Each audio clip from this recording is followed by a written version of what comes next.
Magandang araw po mga kapuntos, at sa araw na ito po meron po akong tampok na video para sa inyo at sana ay magustuhan ninyo. Kaya sa mga bago pa po sa aming channel, please po don't forget to hit the subscribe button at ang notification bell para maging notified kayo sa bawat video na ilalabas ko sa channel na ito. At bilang kahilingan po ng punto por punto team at naway maintindihan po ninyo, sana po wag nyo pong i-skip yung mga ads sa aming mga video. Sa maliit na bagay na po na yan, malaking tulong po yan sa ating programa at sa ating ministry. Sana po maunawaan po ninyo. Maraming salamat po, kaya wag na po natin patagalin. Simulan na po natin.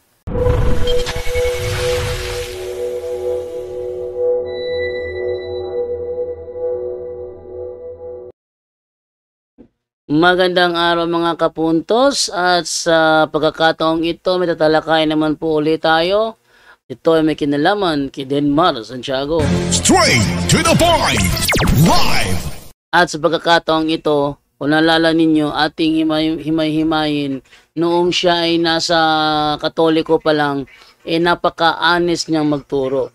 Gamit ang mga referensya at tiyak, isa sa mga naitanong niya, kung hindi si Kristo ang founder ng Iglesia Katolika Apostolika Romana, sino? Malamang isa yun sa kanyang mga naitanong dati. Pero dumating ang oras sa buhay niya na ubos na yung pera.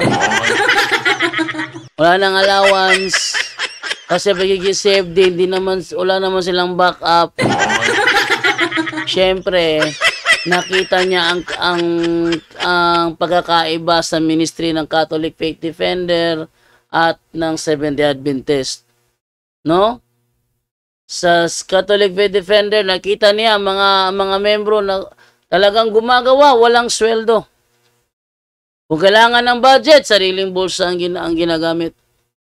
No? Samantalang kung ikaw ay layman ng Seventh-day Adventist, ay may sweldo ka. Di ba? May sweldo ka, may allowance ka, kung may motor pa, libreng gasolina. Boarding house mo, libre rin. Isa lang ang gawin mo, magturo ka at wala nang pakialam ang Iglesia Adventista. Kung ang pagtuturo mo ay kasinungalingan, ang mahalaga, makakonvert ka ng maraming tao. Alam niyo kung bakit? Kasi kapag marami silang na-convert ng mga tao, marami ang mabibigay na ikapu. At kapag marami ang nagbibigay ng ikapu, maraming kotse si pastor. Yun. So yun ang katotohanan. Nakita ni Denmar Santiago na kapo siya sa pera. Nagbalik sa Sabadista. At ngayong siya nasa Sabadista na, nagbalik uli sa kasinungalingan. Yan ang pinakamatindi. Dati, magagawa niyang itanong, kung hindi si Kristo ang founder ng Roman Catholic Church, sino? Ngayon, ang ginagawa na niya, gumagamit ng mga librong Katoliko, pinuputol, binabaluktot, binabago ang sentido. Matindi ang kabayaran mo niya pagdating ng araw pag hindi mo tinigil yan, Denmar Santiago. Kaya, nang ginawa niya yon, kalahin mo, sa debate namin, ginawa niya pala, hindi ko namalayan yon. Pero kahit na ganun pa man, kahit na ako ay kanyang dinarambong sa debate, siya pa rin natalo, kawawa naman. Ha? Ang nakabagsak sa kanya, yun lamang libro, Alpha and Omega. Yun. So, ating i-review ang mga ginamit ni Denmar Santiago sa documentary episode ni Brother Kenneth Bustamante. Narito na. Sit down, take note, and watch out. Yun, salamat po sa ating Presidente sa Catholic Faith Defender, si kapatid na Ryan sa Davao, at yung Vice President po natin sa CFD National na si Brother Wendell Talibong, no? At sa gabi pong ito mga kapatid at mga kaibigan, ay meron po tayong ipaparinig na video na kung saan sa nangyaring talakayan, ginamit ni kapatid na Denmar yung mga aklat Katoliko. At ang problema lang ay binabaluktot niya, harap-harapan niya mga kapatid, na niluko yung mga nanonood sa naturang debate. Pero bago ang lahat ay manalangin muna tayo. In the name of the Father, and of the Son, and of the Holy Spirit. Amen. O Mary, powerful Virgin, you are the great and the most illustrious protection of the Church. You are the wonderful help of Christians. You who are formidable as an army sent to battle. You who alone have destroyed every heresy in the entire world. In our distress, in our struggles, in our difficulties, defend us from the enemy. And at the hour of our death, welcome our souls into paradise. Amen. Glory to the Father, and to the Son, and to the Holy Spirit, as it was in the beginning, is now, and ever shall be, world without end. Amen. In the name of the Father, and of the Son, and of the Holy Spirit. Amen. Ang ginamit po nating aklat sa panalangin ay aklat po ng isang kilalang direktor sa Office of Exorcism sa Metro Manila o Manila Office, mga kapatid at mga kaibigan. So, sa mga nanonood, sa mga sumusubaybay sa ating palatuntunan po sa gabing ito, ay shoutout lang natin ng mga nanonood sa atin ngayon, at sana ay itong kaunting pag-aaral natin ay makakatulong sa pagtanggol ng ating pananampalataya. Lagi nating tandaan, sinabi ng ating Santo Papa, evangelization is the mission of the Church, not just of a few, but your, in our mission. Itong mission natin ay palaganap ang doktrina ng ating simbahan, mga kapatid at may kaibigan, ay mission po natin ito lahat, no? Hindi lang mission ko, mission nating lahat ito. So, ang inyong pag-share, pag-komento ay malaking tulong na po ito para sa ikalalago po ng ating munting channel, mga kapatid at mga kaibigan. Good evening kay Sister Luz Viminda Piedad, magandang gabi po. God bless. At kay Livy Macmac, good evening Brad Kenneth, and to all CFDs also, those who subscribe, either Catholic or non-Catholic, God bless you all. Salamat po, kapatid. At kay Andy P, mapagpalang gabi po. God bless po sa ating mga nanonood sa gabing ito. So bago natin ipakita muna natin, bago natin bigyan ng komento ang nangyaring talakayan kahapon, ipapakita muna natin, mga kapatid at mga kaibigan, itong naturang talakayan po nila at kung saan atin itong bigyang linaw, no? Lilinawin natin ang mga tinuro ni kapatid na Dinmar, na kung saan binabaluktot niya yung aklat Katoliko. So ipapakita muna natin ang naturang presentasyon ng ating kapatid na si Brother Dinmar, at dito natin ito kukomentaryuhan, no? EWTN Catholicism, makikita nyo po dyan. So ginamit niya itong aklat, mga kapatid at mga kaibigan, na ng EWTN, at kasi yung mga kapatid kasi natin, wala na silang mahanap ng mga aklat na papabor para sa kanila, napapabor sa kanilang argumento. Ang kanilang gagawin ay kukuha lamang sila, mag-research lamang sila sa internet, pero hindi ipapakita yung yung talagang nakasulat sa naturang mga dokumento na kanilang gagamitin.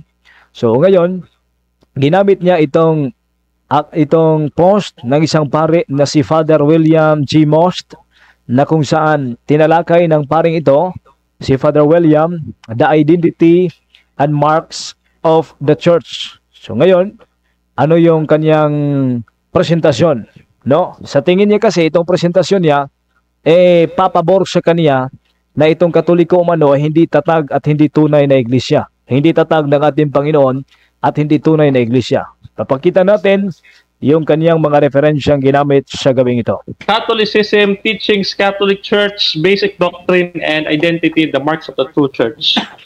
Ang pangalan ng article is The Identity and Marks of the True Church. Ang author dyan ay si Father William G. Most. Ang sabi dyan, we often the four marks of the Church. One, holy, Catholic, and Apostolic. Ito na, mga dito. Sa tingin niya kasi, sa tingin niya, sorry ha, sobrang hina ng boses ko. Sige pa, lalakasin natin, gagawa tayo ng paraan para mas lalakas yung boses natin. No? Salamat po sa mga kasamahan natin na nagkomentaryo. So, ginamit niya ang naturang tinatawag natin kapatid na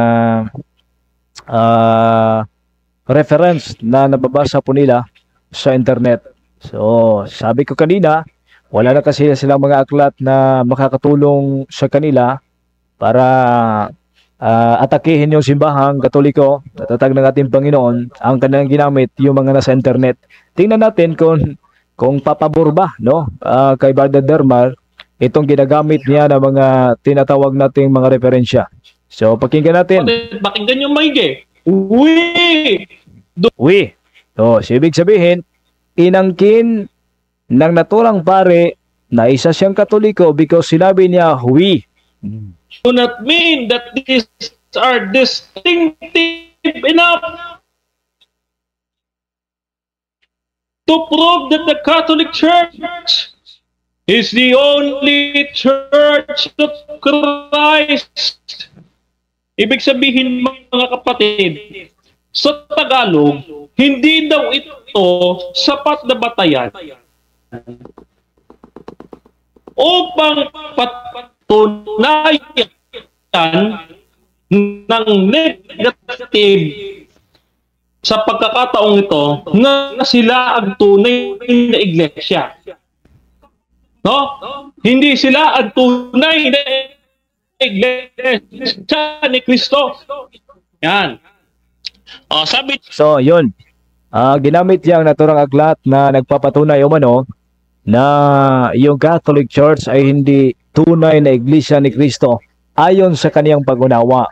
Pero kung mapapansin po ninyo, may hindi tinapos sa pagbasa ang ating kapatid na si Brother Dinmar. Ganito sila manluko, harap-harapan sa publiko, mga kapatid at mga kaibigan. Basahin nga natin ang titulo, The Identity and the Marks of the Church. Author, Father William J. Most. We often speak to the four marks of the church. Ano yung mga markang yan? 1, Holy, Catholic, and Apostolic. Yun. Yung apat na marka na pinatunayan ng naturang pare. We do not mean that these are distinctive enough to prove that the Catholic Church is the only Church of Christ. Ang baluktot na pag-unawa dito ni kapatid na Dinmar Santiago na dating Katoliko na umanib sa iglesia na tatag na ng G. White, ang kanyang pagbubulok dito ay hindi umano mapatunayan ng Katoliko na ito yung tunay na Church of Christ. Pero merong karugtong, but they do help. Pero hindi ito binasa ng ating kapatid. Hindi ito binasa ng ating kapatid, mga kaibigan. So ngayon, atin itong klaruhin. Ang sinabi dito ng naturang pare na hindi lamang ito ang paraan para eprueba na yung Catholic Church is the only Church of Christ. Pero nakakatulong ito na eprueba ang naturang identifikasyon ng simbahan. Hindi binasa ni Brother Dinmar Santiago ang nakasulat dyan na but they do help. Hindi yan binasa ng ating kapatid. Ganito sila manluko sa naturang dokumento, mga kapatid at mga kibigan. So, ganito lang, no? Grabe yung harap-harapan nila na panluluko. Ngayon, meron kasing karugtong yan. Ito yung karugtong sa naturang dokumento, mga kapatid. Babasahin nga natin.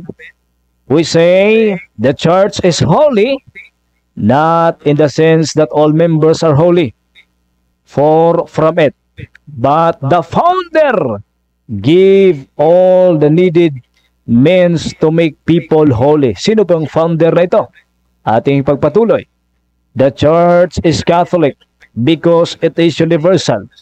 God wills all to be saved and to come to the knowledge of truth. 1 Timothy 2:4. It aims to take in all persons in fulfillment of the command of Christ in Matthew 28:19. Karugtong pa na hindi binasa ni kapatid na Dinmar. We say that your church is apostolic because it goes back to the 12 apostles chosen by Christ Himself. Hindi ito ginamit ng ating kapatid at mga kaibigan ang naturang dokumento. Hindi niya ito binabasa. No? Grabe talaga kung manluko ang ating mga kapatid at mga kaibigan para lang patunayan umano na yung Catholic Church ay hindi makakatayo gamit ang sariling referensya. Kaya ito yung inaksyonan natin. Kasi hindi natin matanggap, mga kapatid at mga kaibigan, na dadami ang mga tao na maluluko na kapatid natin si Dinmar. Ano pang nakasulat dyan? Vatican II taught, nagturo, that just as Peter and the apostle form a sort of college, with Peter as the head, so in a somewhat similar way, the Pope and the bishops also form a college. Lumen Gentium chapter 3. The relationship is called collegiality. However, Vatican II also taught in that same chapter that Pope can even, if he so wishes, give a solemn definition doctrine without consulting the bishops, and that he has immediate authority over everyone in the church, including its bishop. Bakit apostolic? Kasi mayroong koneksyon sa tinatawag natin na mga apostol. Kaya ang ginamit niya, mga kapatid, kung makita po niyo sa ating video ngayon, sa ating screen, meron din itong karugtong pa. Grabe talaga mangloko ang ating kapatid. Oh. We often speak the four marks of the church. One, holy, Catholic, and apostolic. We do not mean that these are distinctive enough to prove the Catholic Church is the only church of Christ, but they do help. Hindi na ito binasa. Kasi kapag babasahin na ito, klarong-klaro na babangga sa kanyang sariling argumento. Ngayon, sa kasunod na paragraph, Christ established only one church, and the church, unsa na? Ano yung church na yan? There is one Lord, one faith, one baptism. Ephesians chapter 4 verse 5. Presently, we will speak of the relation of the members of other churches to the Catholic Church. Mga kapatid at mga kaibigan, grabe talaga kung manluko itong grabe, no? Harap-harapan. Akala niya, hindi natin aaksyonan ang kanyang ginawang panluluko sa isang debate, mga kapatid, na kung saan EWTN Catholicism, makikita nyo po dyan. Catholicism na ginamit niya ang naturang aklat. No? So, klarong-klaro ang pagbabaluktot ni kapatid na Dinmar. Kapatid na Dinmar, no? Grabe talaga yung kanyang pag-uusig sa ating simbahan. Pero buti na lang, gagawin talaga natin ang paraan para hindi maluko yung mga Katoliko sa kanyang mga aral. Ngayon, iba na ng referensya naman na kanyang ginamit. to prove that the Catholic Church Tapos na ito. Dito tayo sa ibang referensya na kanyang ginamit, no? So, ang kanila talang taktika, hindi tatapusin sa pagbasa noong naturang mga dokumento. Ngayon dito tayo sa iba na namang dokumento na kanyang gagamitin na sa tingin niya ay makakatulong sa kanyang presentasyon. Sabi dito sa Catechism, CCC 813, the church. So ginamit na naman yung Catechism of the Catholic Church number 813. Good evening po sa 24 viewers natin. Magandang gabi, Brad Kenneth, sa lahat ng mga kaaksyon God bless always. Salamat po kapatid na Pretty Marshall. At sa lahat ng mga nanonood natin dyan. Ngayon, ginamit niya itong Catechism of the Catholic Church. Sa tingin niya, makatulong ito para ipruweba na sila yung tunay na iglesia. Pakinggan natin ang ating kapatid na si kapatid na Dinmar, paano niya binaluktot at niluko yung mga nakikinig at yung mga kasamahan niya. Church is one because of her founder. Okay. And Sino yung founder? Kung nakita niyo sa picture, ang pinatunayan niya, yung founder pala si Jesus. No? Oh, ginamit niya yung CCC. Pero hindi ito namalayan sa kanyang sa kanyang katunggali. No. Pangarap natin na makatunggali si Brother Denmar. 13, the church is one because of her founder. Okay. And ano daw sabi, yung founder na yan, restoring the unity of all in one people and in one body. Tanong, mga kapatid, tanong, ang Roman Catholic ho ba ay nagkakaisa? Kasi sabi natin, unang marka ng iglesia ay dapat nagkakaisa. Nagkakaisa po ba sila? Sabi dyan, holy, Ephesians chapter 5 verse 27, it should be holy and without blemish. No?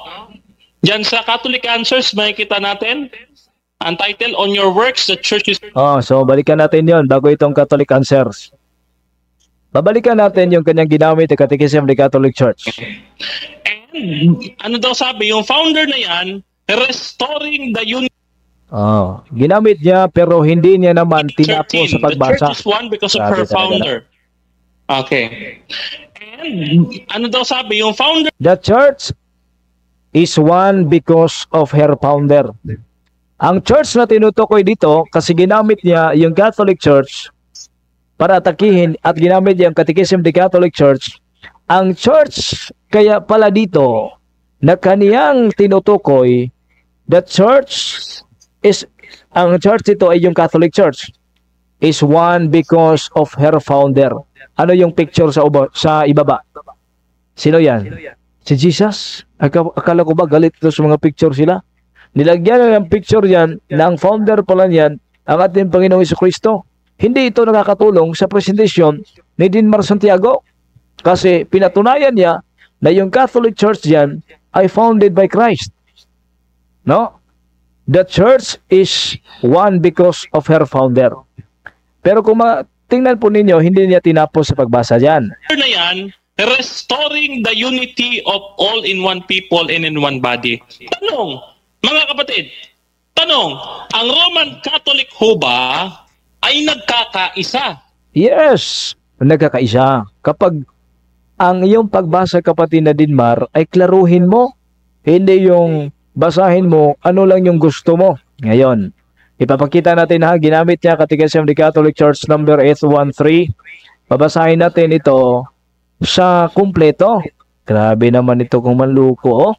Hindi na kumpletihin pagbasa, sariling pag-unawa pa ang ipapairal. Ngayon, ito yung nakasulat. Yung kumpleto. Hindi yung kagaya ni Brother Delmar. The church is one because of her founder. Makikita natin sinong founder nito. For the word made flesh. Sino bitong word made flesh? Walang ibang ating Panginoon. The Prince of Peace reconciled all men to God by the cross, restoring the unity of all in one people and one body. Magkakaisa ba? Ngayon, ito yung sagot, Brother Denmar. The church is one because of her soul. It is the Holy Spirit dwelling in those who believe and pervading and rolling over the entire church. Ang Holy Spirit pala, yung kasama ng simbahang ito, who brings about that wonderful communion to the faithful and joins them together so intimately in Christ. Kanino? Kasama ang Espiritu Santo at yung mga faithful ay nagkakaisa together sa kanyang founder na si Kristo, that He is principal of the church unity. Unity is of the essence of the church? Sagot, sa naturang tanong niya, sinabi niya, nagkakaisa ba yung Catholic Church? Kapag klaruhin mo lang pagbasa, kapatid na Dinmar, andyan ang sagot. Grabe ka naman magbasa, hindi mo naman tapusin. Kahit Catechism ni Catholic Church, binabaluktot mo, no? Para lang may pakita na nag-research ka, pero yung research mo ay kulang, no? Kaya yung pag-intindi mo ay kulang din. Kaya mag-ingat kayo sa mga kapag makakita kayo ng kanyang mga research. So, the church is one because of her founder. Sino yung founder na ito? Mula talaga sa bibig ni kapatid na Dinmar Santiago, sino yung founder ng Catholic Church? Siguro hindi lang ito namalayan sa kaniyang katunggali sa debate, pero makikita natin na mula talaga sa bibig ng ating kapatid na si Brother Dinmar. EWTN Catholicism, makikita nyo po dyan. O, tapos na yan. Dito tayo sa kanyang ginamit na referensya at dito tayo sa kanyang pag-amin. Good evening kay Maria Naisi Diente. Blessed evening po sa lahat, brother and sister in Christ. Good evening po, Brother Kenneth. Good evening din sa inyo, mga kapatid at mga kaibigan. Buti na lang, andyan ka, Brother Kenneth, na booking mo yung si Dinmar na manluloko. Grabe talaga kung magkapanloko.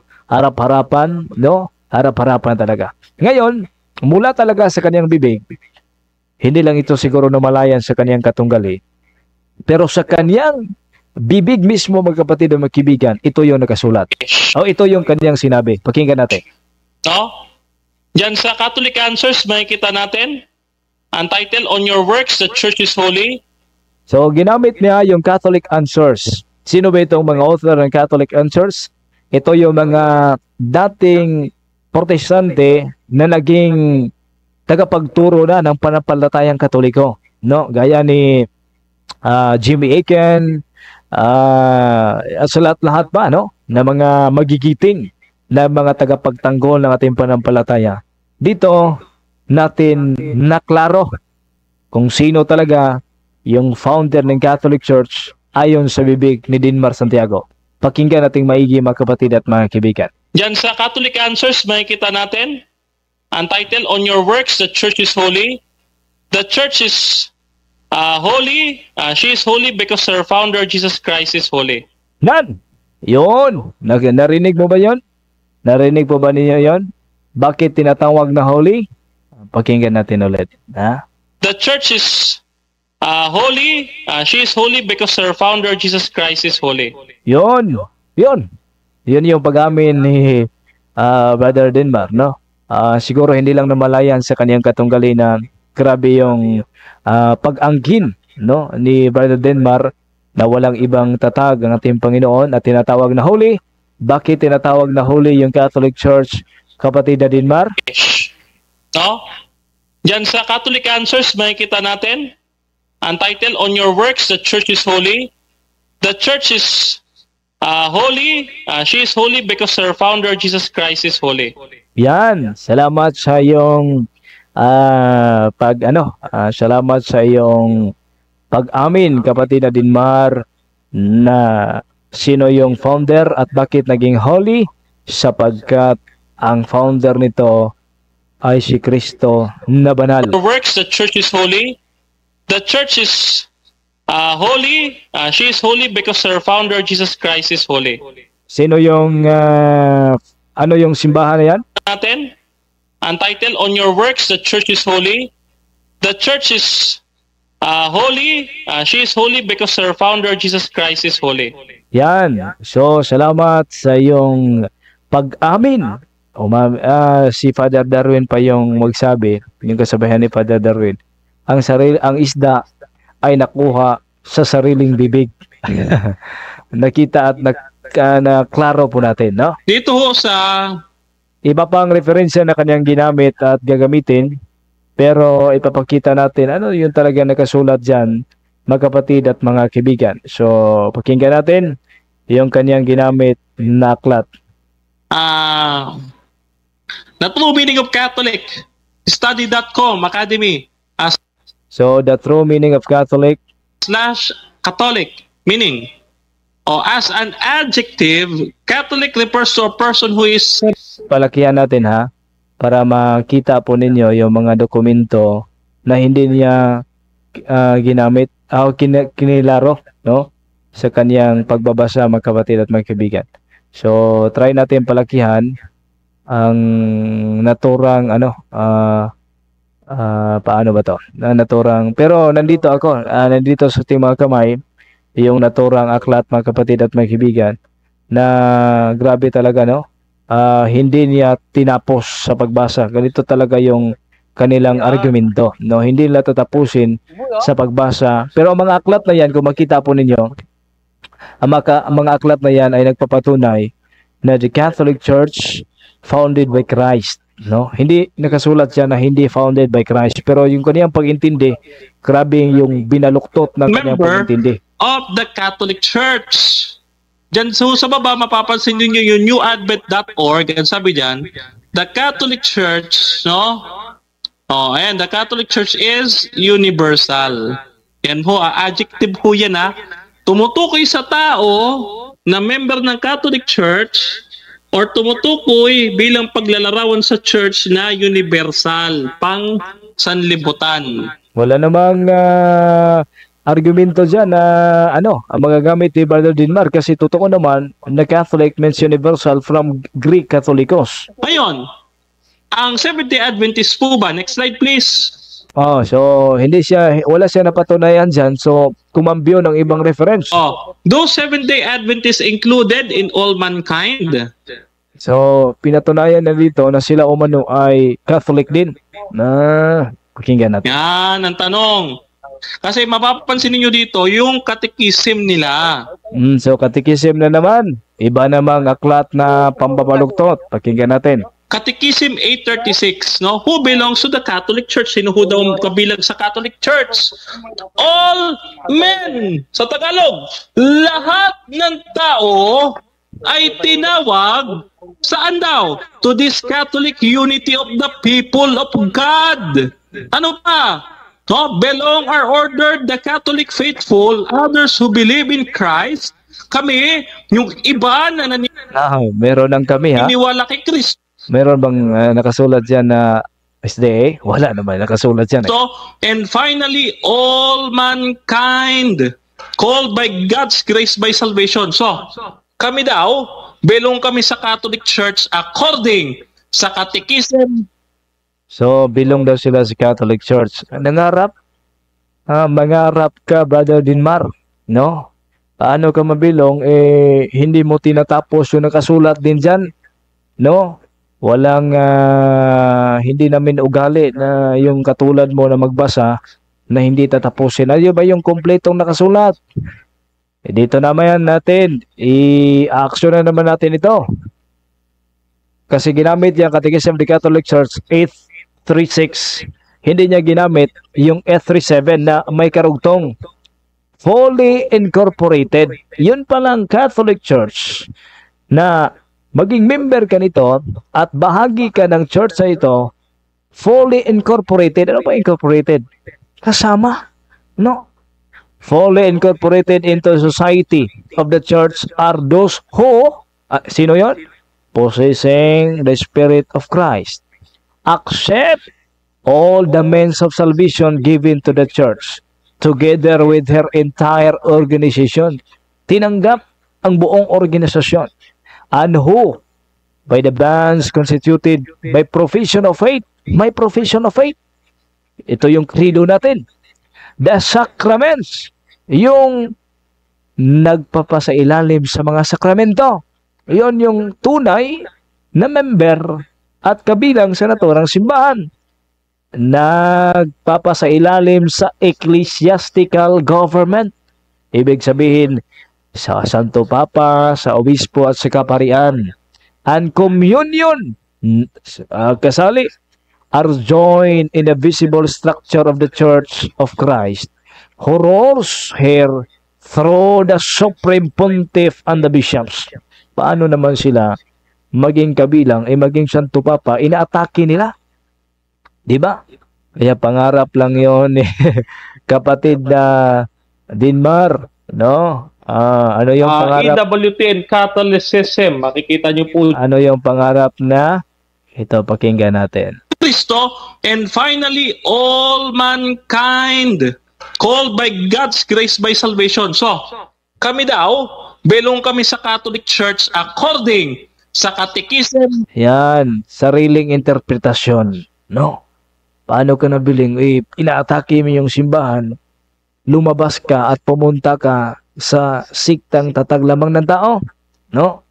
Paano ba sila maging member ng Catholic Church? Maging yung aklat nila nagpapatunay na yung member ng Catholic Church ay sa ilalim sa tinatawag natin na authority ng Santo Papa.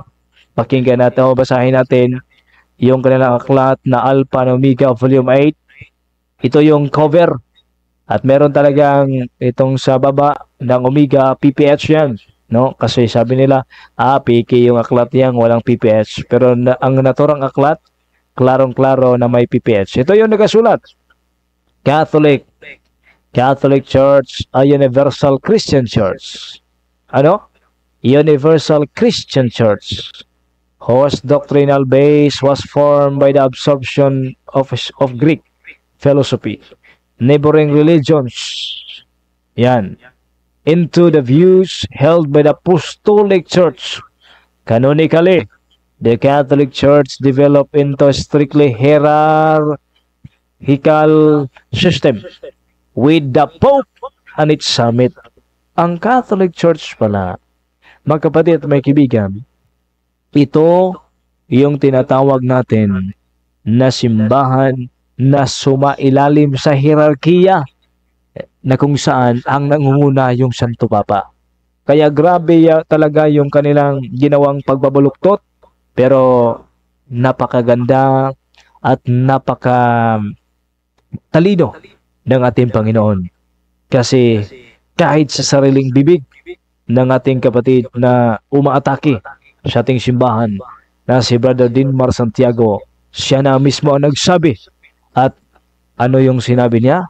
Pakinggan natin yung kanyang sinabi, mga kapatid at mga kaibigan.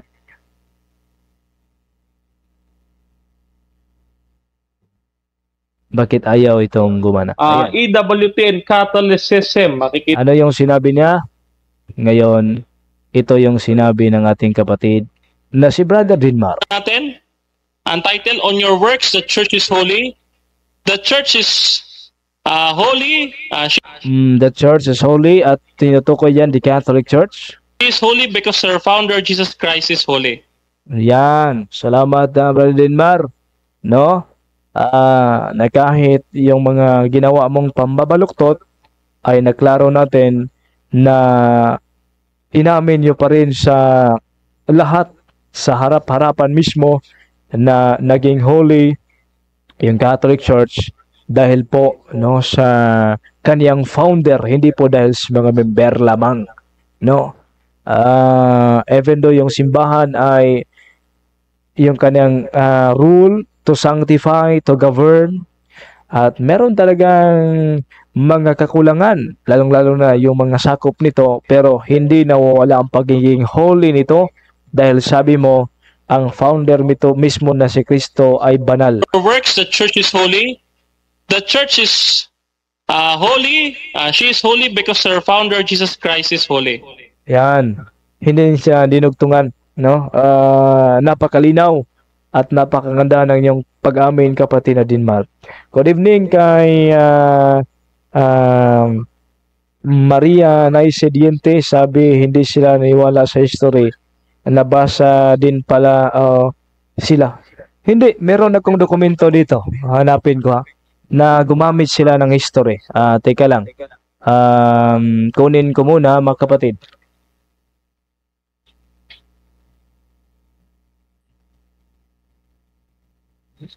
Yan. Dito ko, meron akong history dito.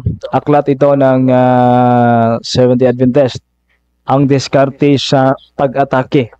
Yung nagsulat po nito ay si Romeo Serrano. Dito. Dito, ipapakita natin sa ating mga viewers. Yan po, yung nakasulat at yung naturang aklat, no? At sino ito? Aklat po ito nila mga kapatid at mga kaibigan. At ang naturang aklat ay merong pag-amin. Basahin natin yung kanilang pag-amin. Bakit sila gumagamit ng history? Sa page 33. Sa naunang panahon, Bisaya kasi ito. Sa mga Bisaya ha, ito yung nakasulat. Ito yung nakasulat ha sa Bisaya. Basahin natin. Sa World History by Gregorio Saidi, page 360, nagsulti din nga si Pedro maong unang obispo sa Roma. Bakit sila gumamit ng World History? Sinabi dito, natural mugamit kita og libro sa history kay na-record diha ang panghitabo sa atong kalibutan. Sa Tagalog, anong sinabi dito? Natural nagagamit tayo ng libro ng history kasi naka-record dito ang pangyayari sa ating kalibutan, sa ating mundo, sa ating daigdig. Bakit sila gumagamit? Kasi naka-record dito ang pangyayari sa buong mundo. Sa World History by Gregorio Saidi, page 360, nagsabi dito na si San Pedro ang unang bishop sa Roma. At ano yung nakasulat dito? Ato kining bishop. Sinabi nila, atin itong obispo. kaya dito tayo sa Bisaya. Kay lagi wala pa man kita magkabulagay. So obispo din pala nila, sabi nila si San Pedro. Pero sino ba ito San Pedro? Unang Santo Papa at yung obispo sa Roma.